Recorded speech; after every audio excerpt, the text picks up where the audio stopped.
So, in this video, I want to talk to Gen Z specifically. I want to talk to my own generation because I think most of us only know Game of Thrones through memes, through its reputation after the show ended, which is that the ending sucked, the ending ruined everything. It's one of the biggest fall-offs in television history.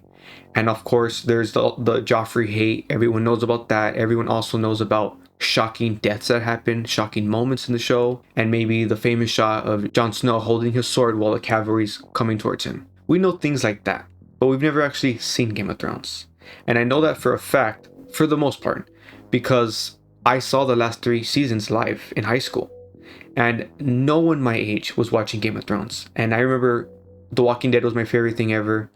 And then I saw many comparisons to the Game of Thrones, and Game of Thrones being the more mature, the better version of The Walking Dead.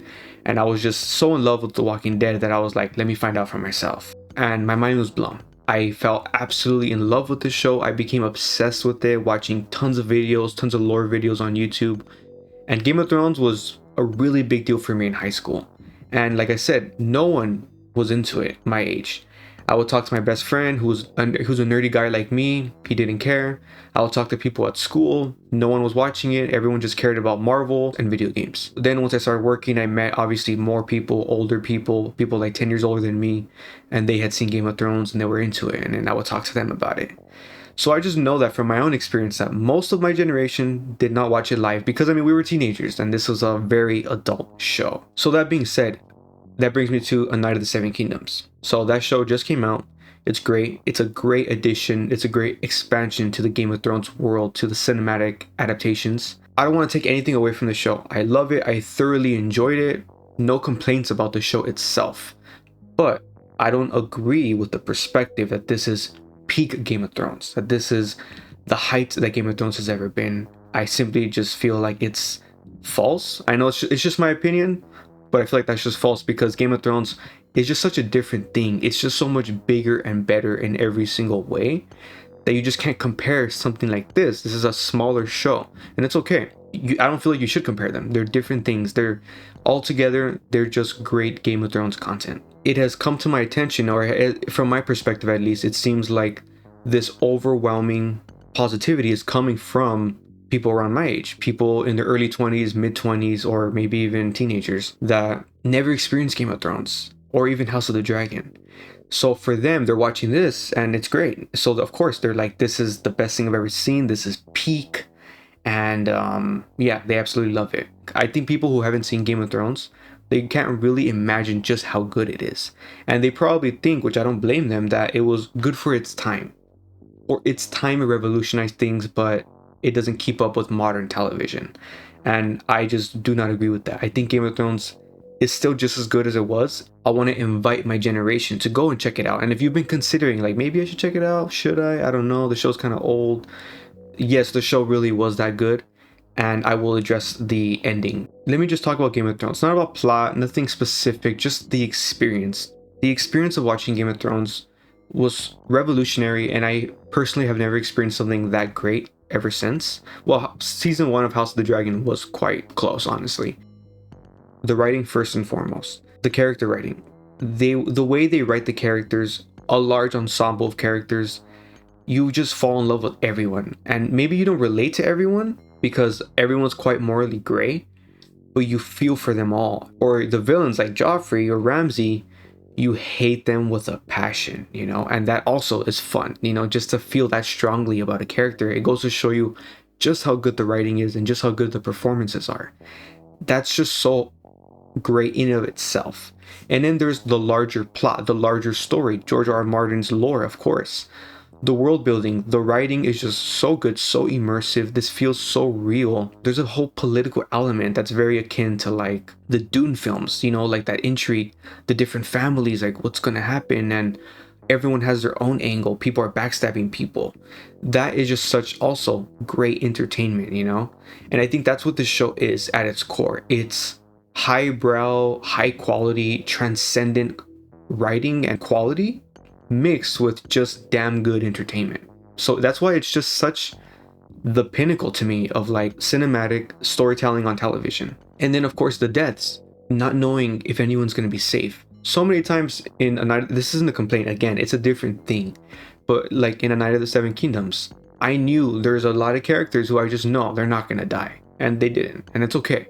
But in Game of Thrones, that experience of like who's gonna live, anyone could die at this point, and you're on the edge of your seat because you care so much, and that's just so damn compelling. And then of course the show is 8 seasons long. It's like Harry Potter or Stranger Things, but better. Growing up with these characters, seeing these characters get older, evolve, mature as characters, and obviously physically getting older. All of them getting scattered across the continents of the world, and everyone separates, but you keep up with everyone's story.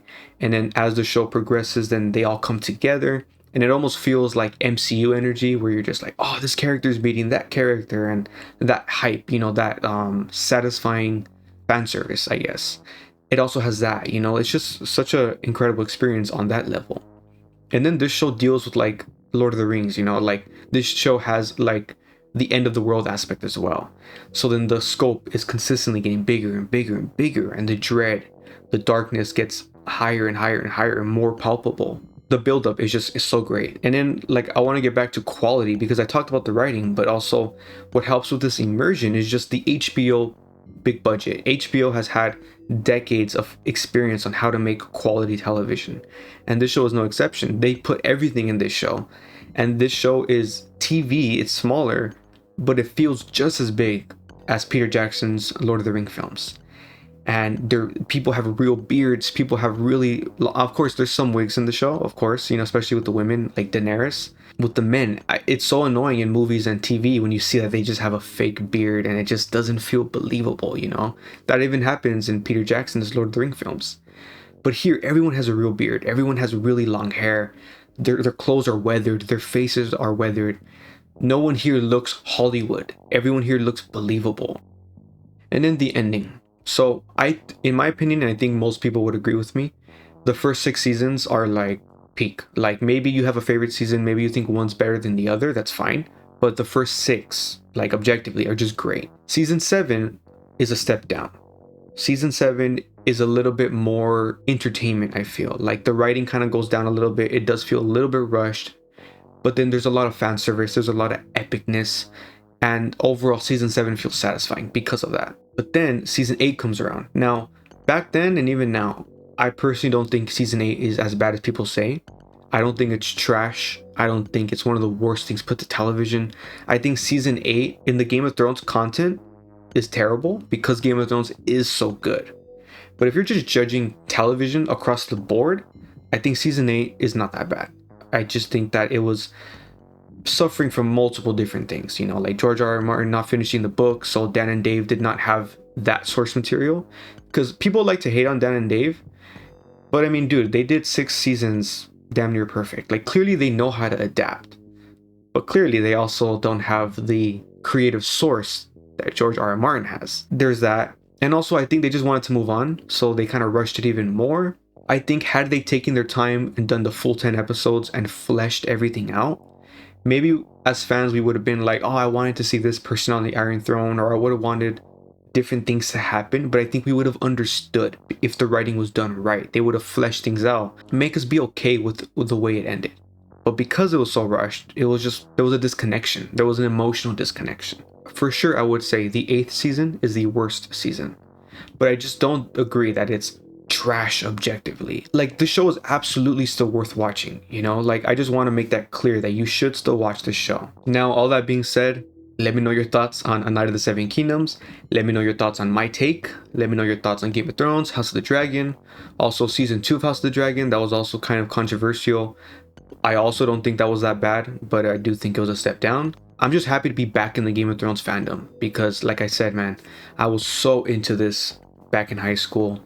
And it's just reminding me how dude, this was like my favorite thing once upon a time, and that now I've kind of moved on to other things. But when I start talking about Game of Thrones again, I do get really excited again. And it's good to be back, and it's exciting to see that they're continuing to expand this world and that they're continuing to make more plans. And I really do hope they do the idea of Aegon's conquest cinematically in the theaters. That would be incredible. So yeah, let me know your thoughts on everything, guys, and thanks for watching.